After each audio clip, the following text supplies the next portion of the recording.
गोष्ट चालू करण्याआधी एक रिक्वेस्ट आहे. ही व्हिडिओ रात्री निवांत पडून कानाला हेडफोन लावून डोळे बंद करून ऐका. तुम्हाला नक्कीच एक भीतीचा अनुभव होईल. राहुल आणि त्याचा परिवार खूप स्वप्न घेऊन मुंबईला आले होते. राहुलला लेखक बनायचं होतं. मुंबईला ते नुकतेच शिफ्ट झाले होते.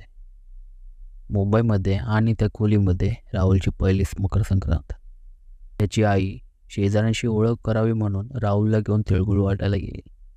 ते 5-6 घरं फिरले आणि घरी आले. त्याची आई म्हणाली, आता बाकीच्यांच्या घरी तू आणि बाबा संध्याकाळी जा. ठीक आहे बोलून राहुल त्याचा लॅपटॉप घेऊन टेरेसवर आला. टेरेसवर काही मुलं पतंग उडवत होते. तिथे त्यांचा कल्ला चालू होता. राहुल शांत जागा शोधत शोधत पाण्याच्या टाकीपर्यंत पोचला. तिथे थोडा आवाज कमी येत होता. राहुल तिथे बसला. बसताना त्याच्या हाताला काहीतरी लागलं. तो पाहतो तिथे एक लाड कपड्यात काहीतरी गुंडाळून ठेवलं होतं. राहुल ती पुतली हातात घेऊन तिला निरखून लागतो. तिला चारी बाजूनी पाहून थोडा दूर पुन्हा हाताला नाही लागणार एवढ्या अंतरावर खाली ठेवतो आणि त्याचा लॅपटॉप घेऊन त्याच्यात काहीतरी करू लागतो. थोड्या वेळानं त्याच्या मनात ती पोतली खोलून बघायचा विचार येतो. तो त्या पुतलीकडे पाहतो आणि पुन्हा दुर्लक्ष करून त्याच्या कामाला लागतो. तो जिथे बसला होता तिथे आता उभून येऊ लागला.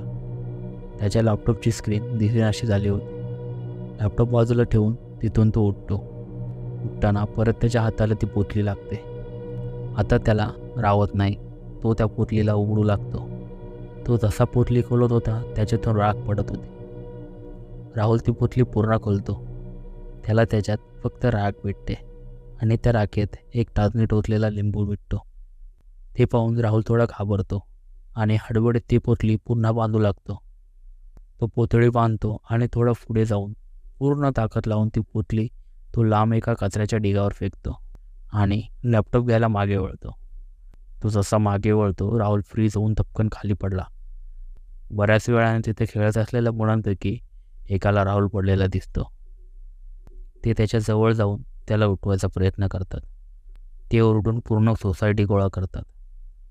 तेव्हा राहुलची आई आणि भाऊ टेरेसवर आले. राहुल बेशुद्ध अवस्थेत पाहून त्याची आई घाबरते आणि रडू लागते. राहुलच्या मोठ्या भावाने त्याच्या आईला सावरलं. काही लोकांनी आणि राहुलच्या भावाने राहुलला शुद्धीवर आणलं. एवढ्या माणसांना आजूबाजूला पाहून राहुल घाबरला. त्याला त्याच्यासोबत काय झालंय काहीच आठवत नव्हतं. त्याला त्याच्या घरी घेऊन आले. त्याच्या आईने त्याला पाणी वगैरे दिले. आता तो नॉर्मल झाला होता. त्याचा दादा त्याला कसा काय पडलास हे विचारतं. पण राहुल पूर्णपणे ब्लँक होता. त्याला काहीच आठवत नव्हतं. राहुलची आई त्याला थोडा आराम करायला पाठवते. राहुल त्याच्या रूममध्ये जाऊन झोपतो. 6:15 वाजले असावेत. राहुलचा भाऊ राहुलला उठवायला जातो. तो जसा जसा रूमच्या जवळ चालला होता त्याला धप धप असा आवाज येत होता. त्याने रूमचा दार खोलला आणि चक्कच झाला. तो पळत राहुलजवळ जातो आणि त्याच्या आईला आवाज येतो. तिथे राहुल त्याचा डोका भिंतीला आपटत होता. भिंतीला राहुलचा रक्त लागला होता. सागर पुन्हा ओरडून आईला बोलवतो. आई पळत येते. सागर त्याला कसा बसा डोका आपटण्यापासून वाचवत होता, पण राहुल डोका आपटायचंच होता. आई तिथे आली. राहुल तिच्याकडे बघून हसत होता आणि थोड्या खोगऱ्या आवाजात बोलू लागला, जेवायला काय केलं आहे? त्याची आई ठप्प झाली. तो पुन्हा ओरडून म्हणतो, मला मटण हवं आहे. त्याच्यावर त्याची आई म्हणते, आज सण आहे बाळा, आज मटण कसं बनवणार? राहुल ओरडू लागतो, मला मटण हवं आहे, मला मटण हवं आहे असं म्हणून तो स्वतःच्याच हाताला चावतो आणि पुन्हा आईकडे बघून हसतो. त्याची आई घाबरून किंचाळते. त्याच्याकडे बघून सागरला मळमळू लागतो. त्याला काय करावं सुचतच नव्हतं. तो राहुलला तसं करण्यापासून थांबवला जातो. तर राहुल त्याच्या जोरात कानाखाली मारतो. सेकंडभर सागरला गरगडतं. सागर त्याच्या आईला शेजारून कोणाला तरी घेऊन यायला सांगतो, कारण तो सागरला एकट्याला आवरत नव्हता. आई दोघा तिघांना घेऊन आली. सर्वांनी मिळून त्याला कसं बसं करून रश्शीने बांधला. तरीसुद्धा त्याच्या एकाच्या डोक्याला मार लागला. राहुलची आई रडत होती. तिथे आता पूर्ण सोसायटी गोळा झाली होती. राहुल मध्येच त्याच्या आईकडे बघून हसत होता, मध्येच ओरडत होता. त्याचा चेहरा पूर्णपणे पांढरा पडला होता. त्याचे डोळे काळे कुट्ट झाले होते आणि त्याच्या त्वचा एखाद्या म्हाताऱ्या माणसासारखी सुकली होती. त्याच्या आईने सागरच्या बाबांना फोन लावला आणि घरात घडत असलेला सर्व प्रकार सांगितला. सोसायटीमधल्या एकाने मांत्रिकाला बोलवायचा सल्ला दिला आणि तोच व्यक्ती मांत्रिकाला घेऊन आला. तो मांत्रिक घरात येणारच तेवढ्यात दार पटकन बंद झालं. ते सर्व मिळून दार खोलायचा प्रयत्न करत होते, पण काही केल्या दार काही खोलला जात नव्हता. मांत्रिकाने त्याच्या पोटलीतून थोडी राख काढली आणि काहीतरी पुटपुटू लागलं. बुट्टीतली राख त्या दरवाजावर फेकली तसं दार पटकन उघडला. सागरने राहुलच्या चावलेल्या हातावर पट्टी बांधली होती. मांत्रिक त्या खोलीत आला. राहुल त्या मांत्रिकाकडे बघून बोल, तू माझा काही सुद्धा करू शकत नाही. राहुलचा आवाज आता एखाद्या म्हाताऱ्यासारखा येत होता. त्यावर मांत्रिक म्हणतो, कोण आहेस तू? सांग मला, का धरलायस या मुलाला? त्यावर राहुल जोरात हसू लागतो. असू नको, मी काय विचारतो त्याचं उत्तर दे. का धरलंस या मुलाला? राहुल पुन्हा हसू लागतो. काय हवं आहे तुला? मांत्रिक विचारतो. मला मटण खायचं आहे.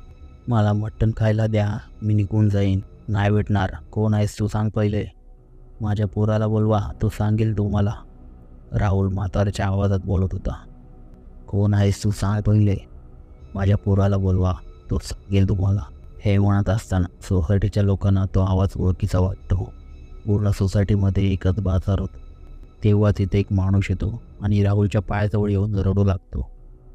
मला माफ करा बाबा, मी तुमची इच्छा पूर्ण करू शकलो नाही. मला माफ करा.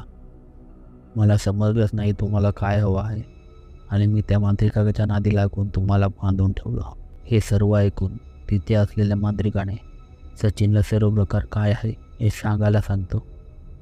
सचिन सांगू लागतो, मागच्या महिन्यात रविवारी माझ्या बाबांना मटण खायचं होतं. ते मटण खायचं म्हणून मार्केटमधून मटण घेऊन येत होते, पण येतावेळी त्यांना एका ट्रकवाल्याने धडक दिली आणि त्यांचा तिथे जीव गेला. आम्ही त्यांचे सर्व विधी पूर्ण केले, पण त्यांची मटण खायची इच्छा मी पूर्ण करू शकलो नाही. त्यांनी मला सांगायचा प्रयत्नसुद्धा केला, पण मीच मूर्ख, मलाच काही समजलं नाही. मांत्रिक बोलू लागतो, तुमच्या सर्व इच्छा आम्ही पूर्ण करतो, पण आज नंतर तुम्ही या परिवाराला आणि तुमच्या परिवाराला त्रास द्यायचा नाही. राहुल सचिनच्या डोक्यावर हात फिरवत रडत होता. सचिन उठून बाहेर जातो. बऱ्याच वेळाने सचिन आणि त्याचा पूर्ण परिवार तिथे येतो. त्याच्या बायकोच्या हातात जेवणाचा ताट होता. ते सर्व सोबत जेवायला बसतात. राहुल एखाद्या राक्षसासारखा खात होता. त्यांचं जेवण होतं.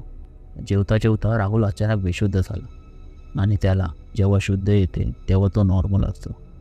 जाता जाता मांत्रिक एक अंगारा देऊन जातो आणि राहुलला पाण्यात टाकून पियाला सांगतो. सर्व झाल्यावर राहुलचे बाबा तिथे पोहोचतात. त्यांना तिथे नसल्याचा खूप वाईट वाटतो.